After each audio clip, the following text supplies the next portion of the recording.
Well, I think there's always certain ways people go about trying to justify why these leaders that Notable BlackRock, the world's largest asset manager, first announced its incursion into Bitcoin in June 2023 when it applied to the U.S. Securities and Exchange Commission to offer a spot Bitcoin exchange-traded fund. Before BlackRock's application, several crypto-native firms had tried for years without success to get the agency's approval to offer crypto-based spot ETFs. But with BlackRock's completely unexpected interest in the cryptocurrency industry, the chances of approval from the SEC shot up skywards. The green light was finally given on January 10, 2024, and it's been mostly all good for Bitcoin and crypto since then. The leading crypto asset is currently trading north of $50,000, its highest price since December 2021.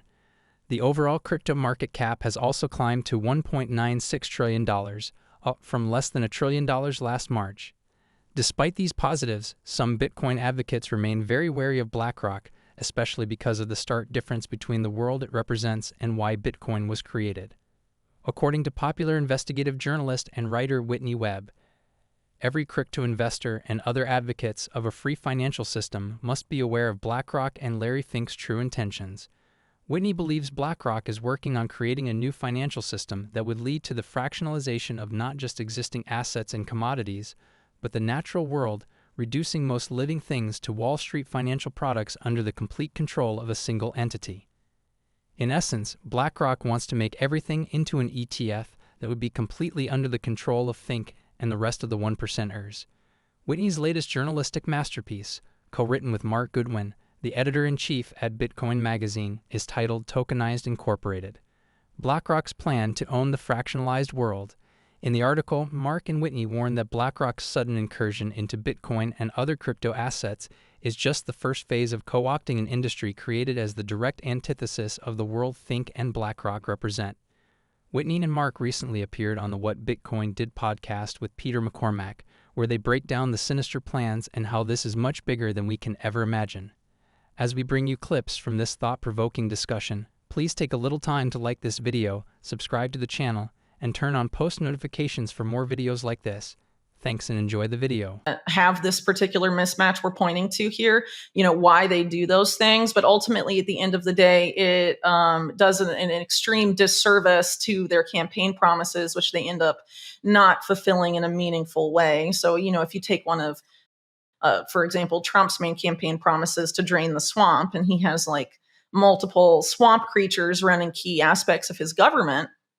Sure, he maybe had to make deals, art of the deal guy, right? He had to make deals for particular things to get through. But, if you do too much of that, you don't end up delivering on anything. So I'm sure people can justify that. But in this particular case, I think outcomes matter a lot more than rhetoric, just because of where things are. And I think ultimately about why this is happening has to do with them trying to get people to voluntarily sign on or onboard themselves to these systems they're developing. And so if that's not going to happen successfully with like left-leaning talking points, and they're going to try talking points of the other variety to herd people into the same system, I don't think there's disagreement about the system from people on the left or people on the right. There's a lot of things that have an extreme bipartisan consensus that are very bad for individual freedom and individual liberty in the U.S. in particular, and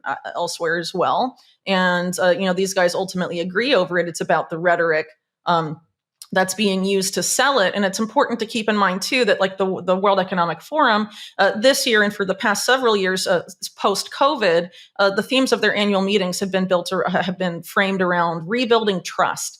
And so they know which group does not trust them, the group that's pushing back against ESG and these other talking points and initiatives that have been coming out of the WEF for several years. And now in order to rebuild trust, they're putting different figures, different people, and different talking points, in front of people and seeing if they'll be more accepting of the ultimate game plan if it's framed in different terms that appeal more to their values and their sensibilities, and also framed as opposing, particular figures that they don't like or they don't trust, Yeah, I mean, I think part of it too is just like a failure to for people to really understand the left-right paradigm and how it works.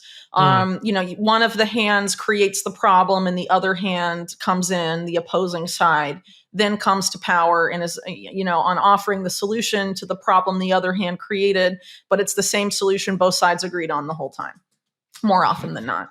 I'll give you an example with Trump, the border wall. So that was like his big thing. I'm going to build a physical barrier. I'm going to build a physical wall. And then Democrats at that time said, no, our approach to border security is to build a smart wall.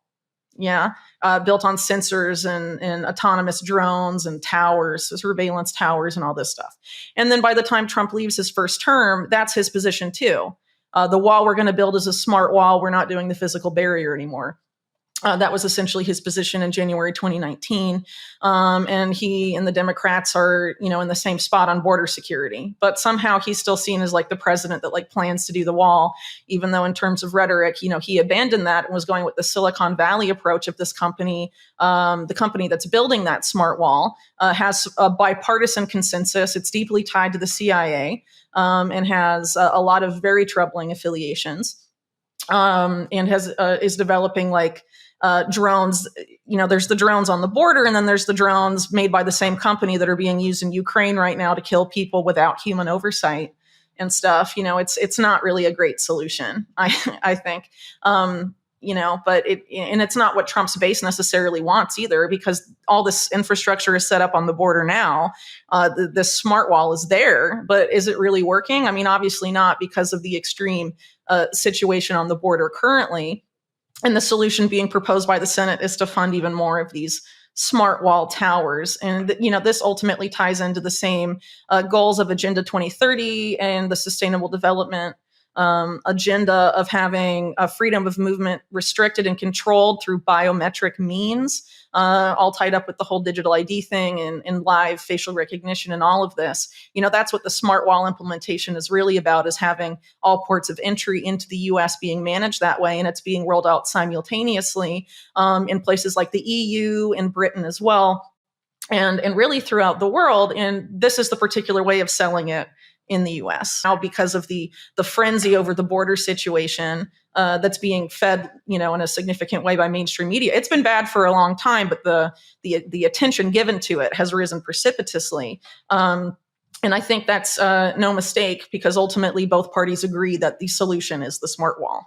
Whitney believes we are seeing the rebranding of not just BlackRock, but the entire WF global elite class. It's definitely not a coincidence that the theme for the organization's 54th annual Davos meeting was Rebuilding Trust. The good news is that they know the people are onto them and that we have the power to stop their plans. The bad news is that this rebranding will make it easier for us to lower our guards until it is too late. This is probably why Whitney and Mark concluded their piece with a dire warning for all.